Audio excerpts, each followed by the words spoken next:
Assalamu alaikum. Good morning. Be peace with you.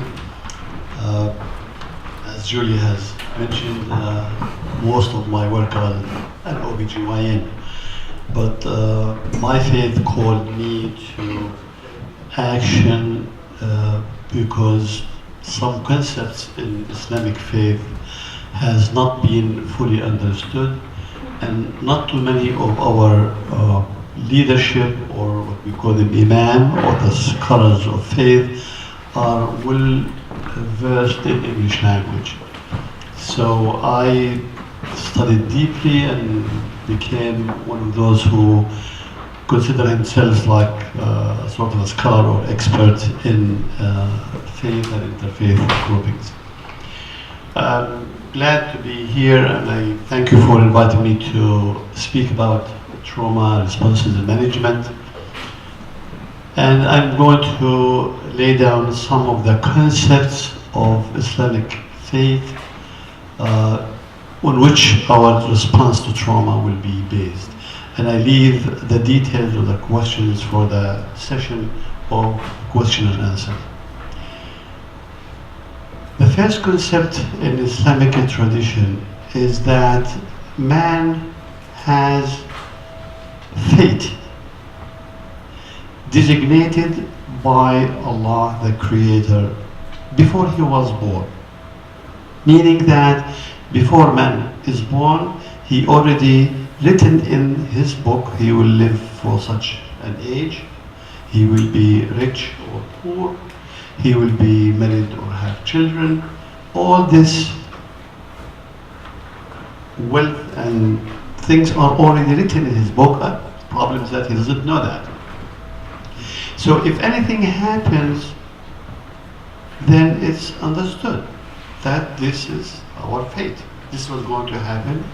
I didn't know it, but it's there.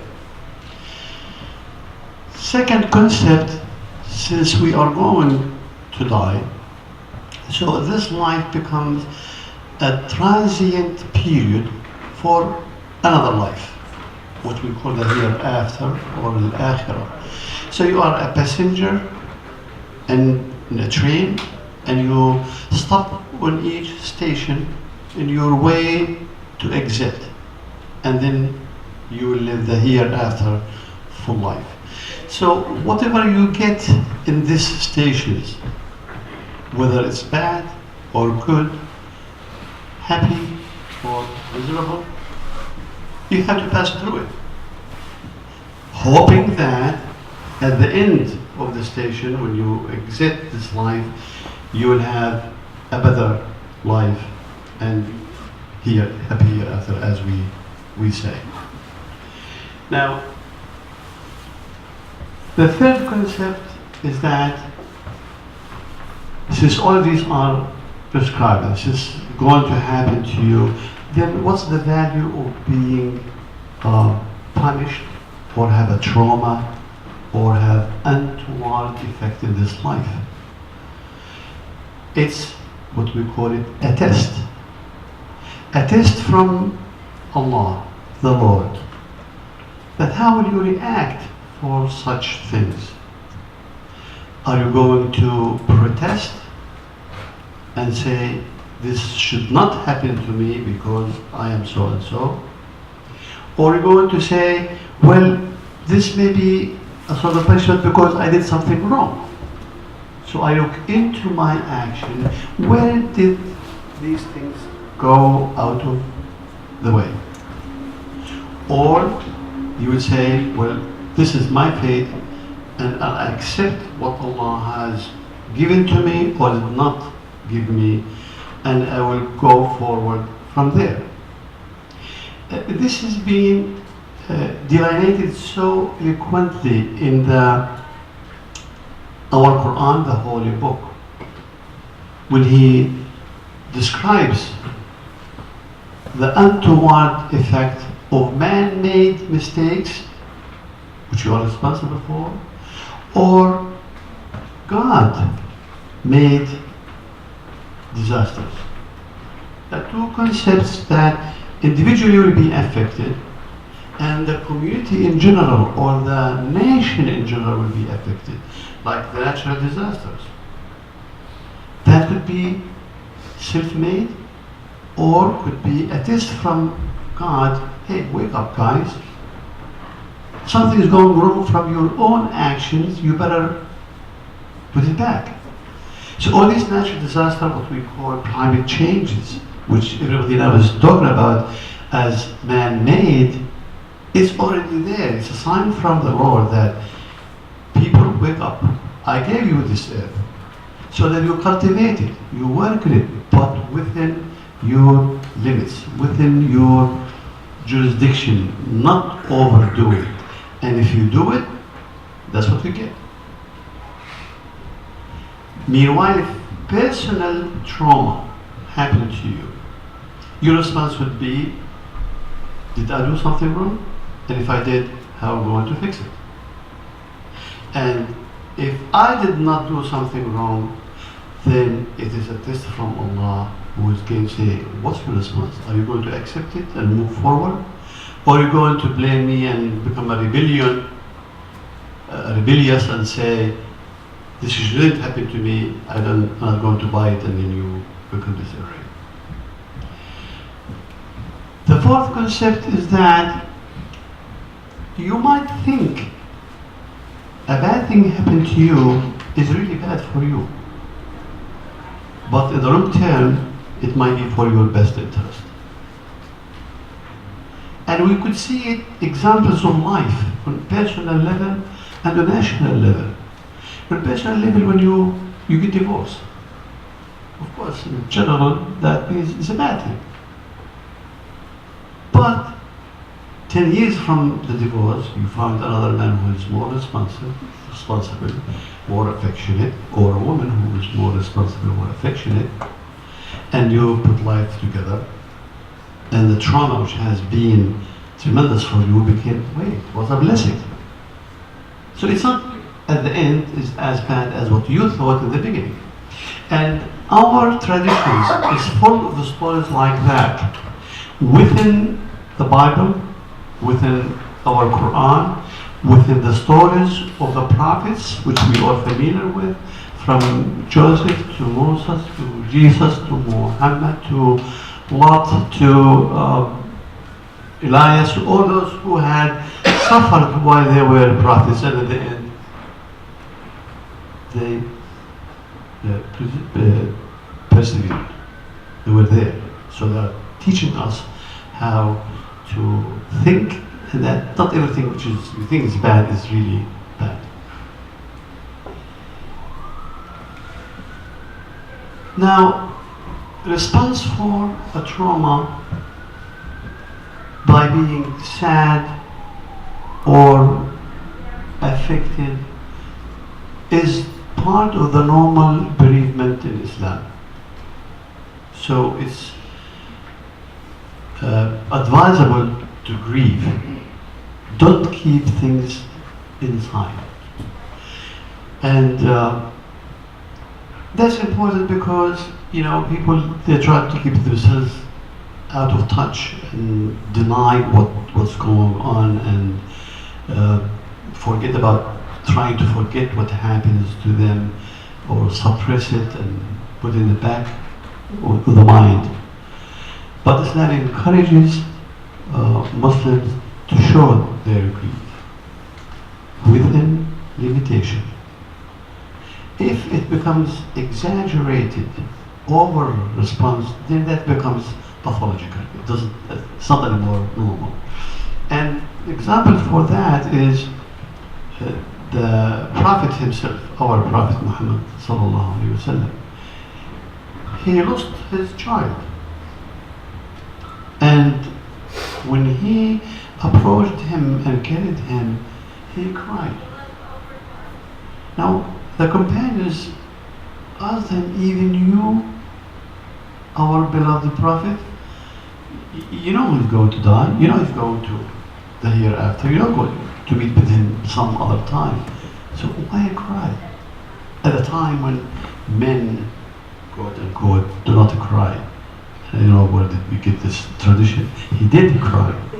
And he said that these are the tears of mercy. the tears of mercy. So if you are merciful, if you have a soft heart, you cry, you become affected. You show that for others. That is normal.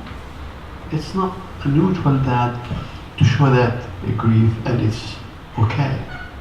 However, to scream and yell and raise voices and make scenes is not allowed. It's actually forbidden. So when you have a brother loss or a husband loss or father loss and you overreact, that's not part of Islamic teachings. So we have to be in the middle ground.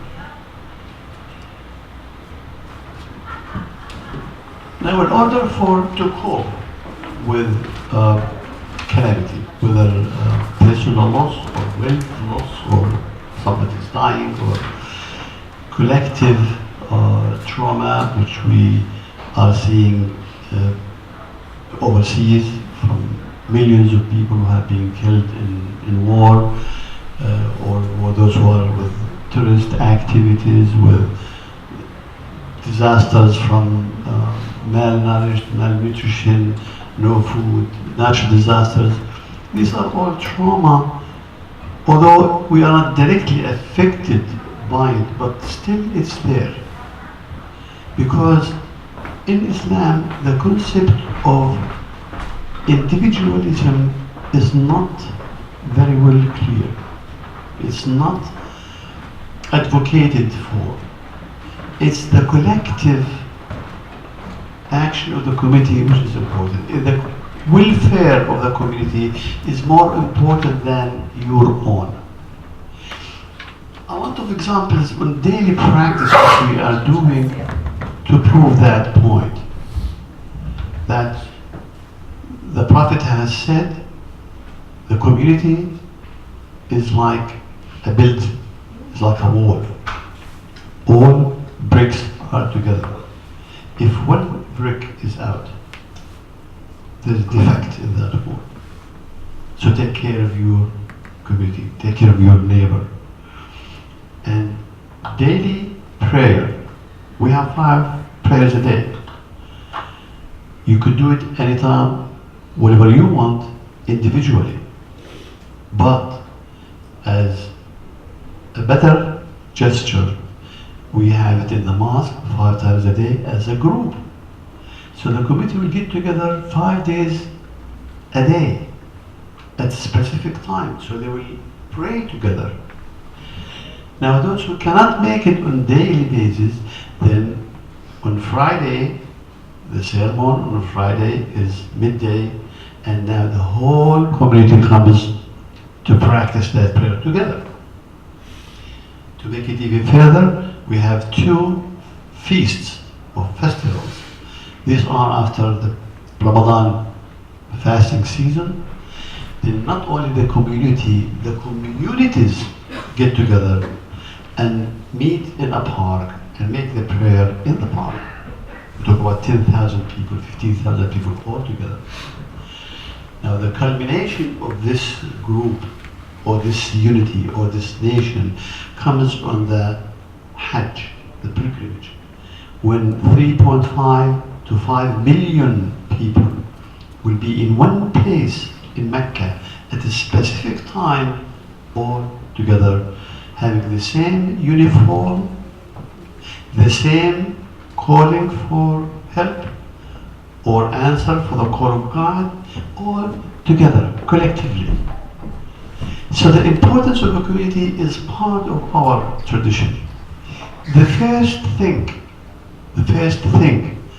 the Prophet did when he was kicked out from Mecca to Medina, he was the first concept of immigration came from Islam. Muslims are immigrants and they are all over the place. So if you are persecuted, leave. If you are not sure your faith is safe, get out. And he went from Mecca, he was kicked out from Mecca to Medina. And he met the supporters there. The first thing which he did was made him make each 2 individual One, sharing their houses, sharing their wealth, sharing their belongings. So they are brothers together. So that was a sense of community, putting all together as one or united nation. So that concept still exists.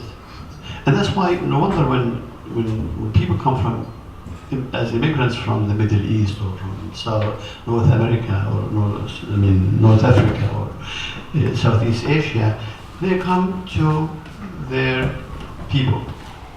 They share the same values, they share the same rituals, they share the same, and they live together. And they found support from such a group.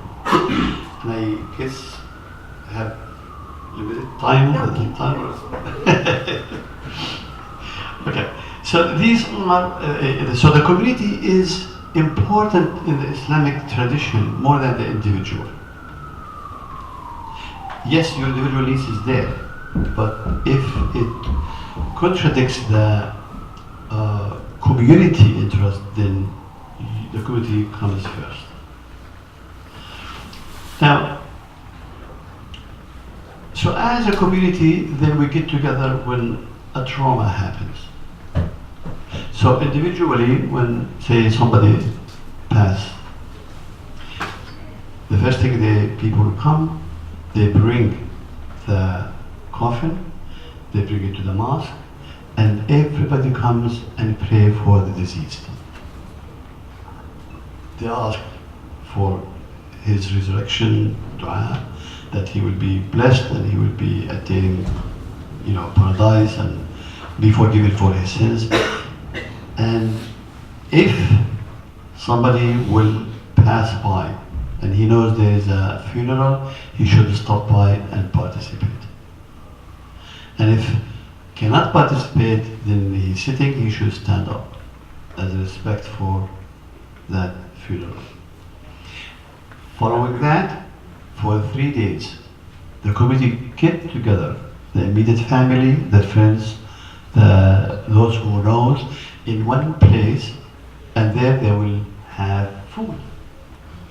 They eat, they talk, and they recite the book of the Quran, the Holy Book of Islam, and they talk about his assets, what good things he did, and they avoid bad things.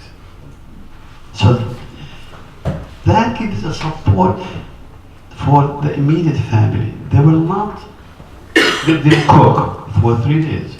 The food will be delivered to their houses because they are grieving. They do something else that's more important. And that network of support as a collective together is important for the family or for those who have a trauma. Now, not everybody, of course, I always say any trauma is individualized. Every person has a unique personality by how much he will respond for the trauma and how will be react for untoward effect.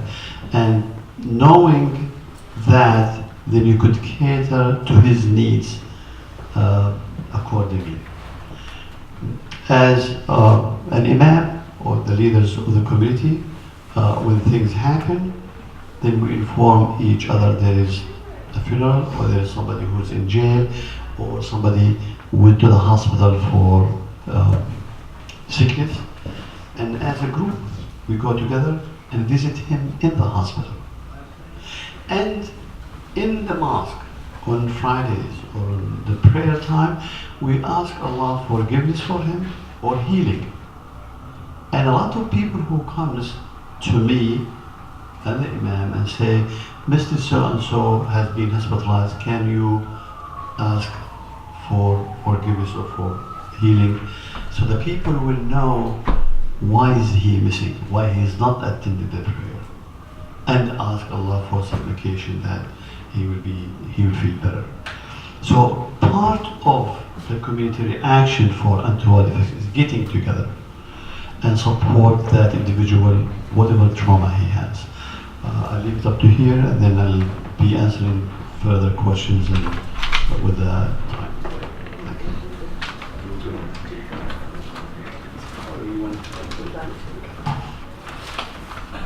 Okay, so there are some questions which have been forwarded and to see. As a faith leader, is there anything different in the way you view the concept of trauma? Is the concept of trauma directly spoken about within your religious tradition, daily basis? Every sermon, there is mention about the life and death, bad and good, what's happening to you, what's happening to everybody else.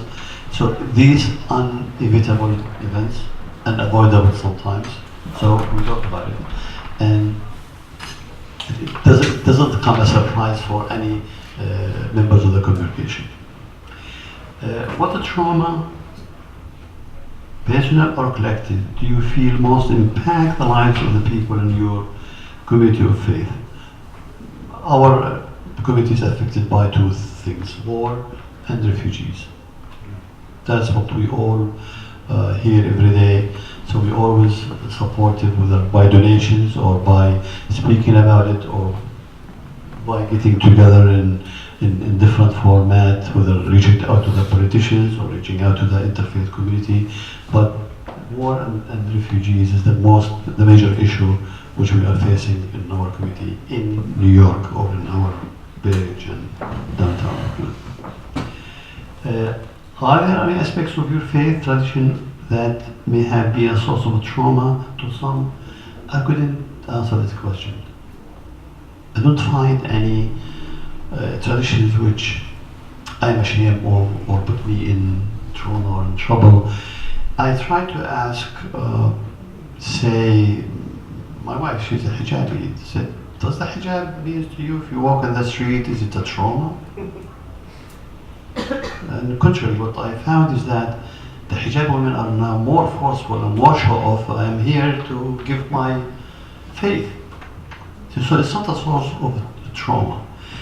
So I couldn't find an answer for it as an OBGYN, maybe disfiguring female circumcision, which is not practiced as a faith procedure.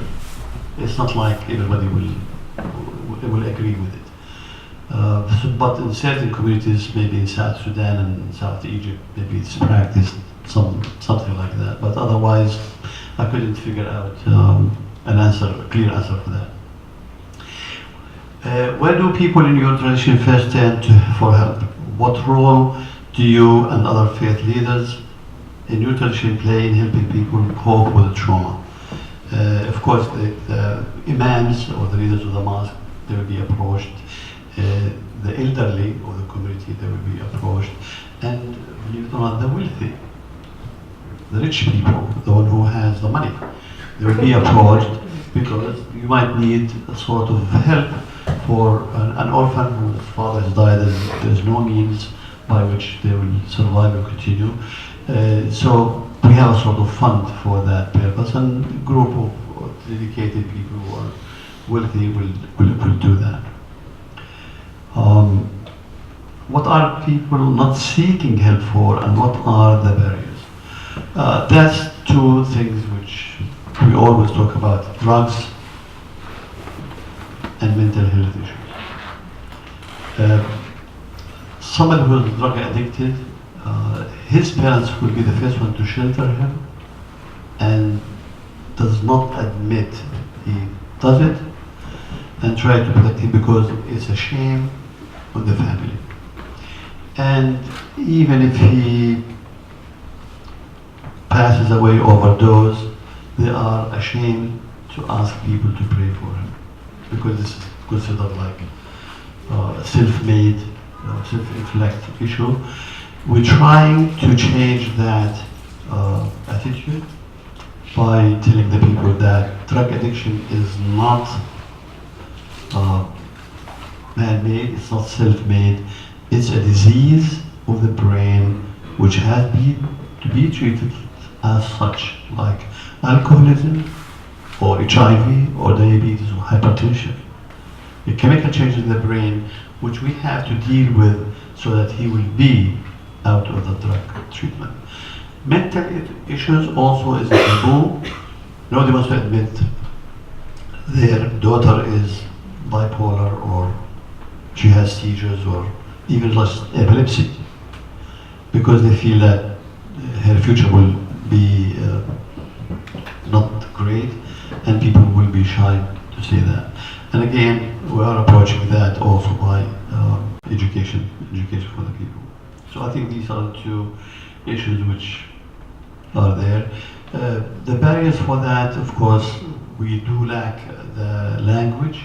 So we don't have many professionals who treat such things in Arabic language or in Bengali or in Urdu. So the Muslim community need more professionals who speak the language, or those who are providers to such help to be familiar with the language barrier. Okay. What specific aspects of your faith help individuals and your community both cope with and heal trauma in their individual and collective lives? I think I spoke about that. The faith and community support, etc. From your perspective, are there limitations of care / healing for traumatized people that you encounter when working from a religious or a spiritual perspective? I think the only thing which would have limitation is resources. We don't have enough resources to give support for the individuals on large scale level. We have it on limited level and limited time. Beyond that, we need to have more work. How and when do you refer people to outside mental health professionals or resources? That's again an important issue, to recognize that the trauma has become more than expected. Whether the grief become depression, or whether the withdrawal from the society because the trauma, they hide, they don't show off, or they became agitated if you speak to them, or they have nightmares, or all these exaggerated response for trauma. We do find that we do refer them for psychiatry or for social work within our institution, which is available, like the Arab American Association, which I am the founder, one of co-founders. We do have mental health work. We partnered with New York City Thrive, and we have a grant from the city to deal with mental health issues, and we partnered with Langone, New Langone Brooklyn Hospital. Are there any specific books, articles, recordings, or other resources from your religious or spiritual tradition that you would recommend to clinicians who are trying to help clients struggling with the trauma? Unfortunately, we do not have English language resources or articles. Try to figure out how many things, and then for web online, Islamic web online, you might find some articles. I found about trauma for a Somali group in England, and when I look at it, is 10 people only. Seven ended by the treatment program and how do they do it. So it's not on large scale. So we need more research and work to accomplish real important issues. If you could pass on just one thought or concept from your faith tradition that you hope we clinicians will take with us to use with our traumatized clients, what could it be? Education. You have to be educated, familiarize yourself with the faith of Islam, so that when you talk to them, you have that background. If you do that, then you will be successful clinicians. Have been doing that for the students and the Colombians and the residents who are training, how to deal with the end of life issues, how to deal with treatment patients who are from Islamic faith, on lower level and higher level. Lower level, like during Ramadan when people are fasting, don't give medication 3 times a day. They will not do it. So you have to give it either once a day or twice. And don't give them appointment before the sunset because they will not show. Because it's the time for breaking the fast. So simple things sometimes when you know about it, you could cater for the care for the Muslim faith patients. Thank you for listening.